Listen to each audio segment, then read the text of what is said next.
Merry Christmas, Church.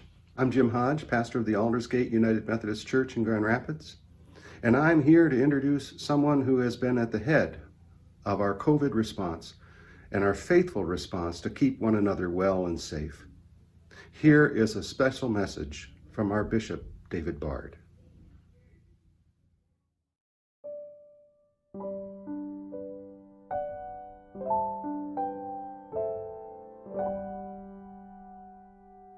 When I was a boy, my family did not attend worship on Christmas Eve.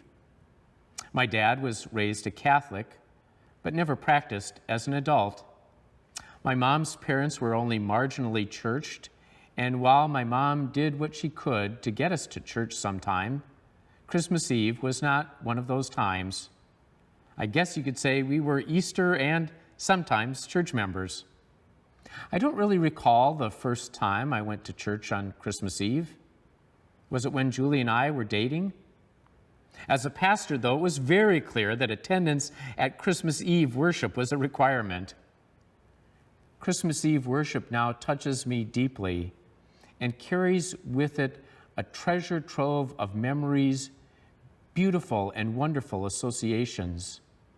I remember traveling with our 3 children as together my family and I worshiped at the 4 congregations of the Central Mesabi Parish in northern Minnesota.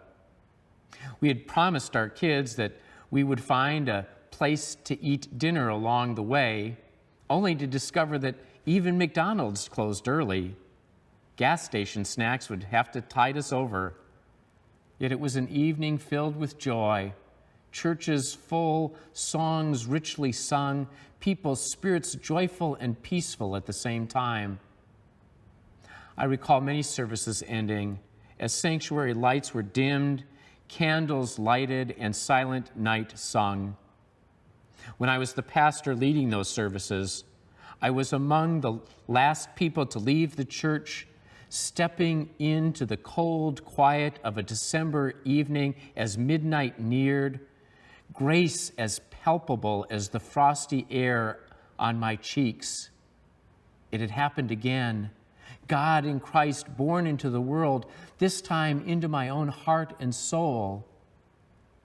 It will not be like that this year. In this time of pandemic, passing candlelight from person to person in a crowded sanctuary while singing Silent Night will not be safe. My heart breaks with yours, and the breaking of our hearts weighs especially heavy, knowing all those families who will be without loved ones this year due to COVID. We will not pass candlelight from person to person this year, but friends, we still have light to share. In John's meditation on the birth of Jesus, there is no manger, no shepherds keeping watch, no angels, but there is light. The true light that shines in all people was coming into the world, and the light shines in the darkness, and the darkness doesn't extinguish the light. These days feel hard and difficult. We can feel disheartened and discouraged, yet that light still comes again and again. The light shines in the darkness, and the darkness doesn't extinguish it. Even now, we carry within us the light of justice, the light of reconciliation, the light of peace, the light of hope, the light of love. While we may not be able to share candlelight person to person on Christmas Eve, we still have light to share. And sharing this light has always been more important than sharing candlelight. Tonight, may grace be as palpable as frosty air on your cheeks. May God in Christ be born into the world anew, into your own hearts and souls. May the light of God's love and grace warm you this night, and may you always remember the light you have to share.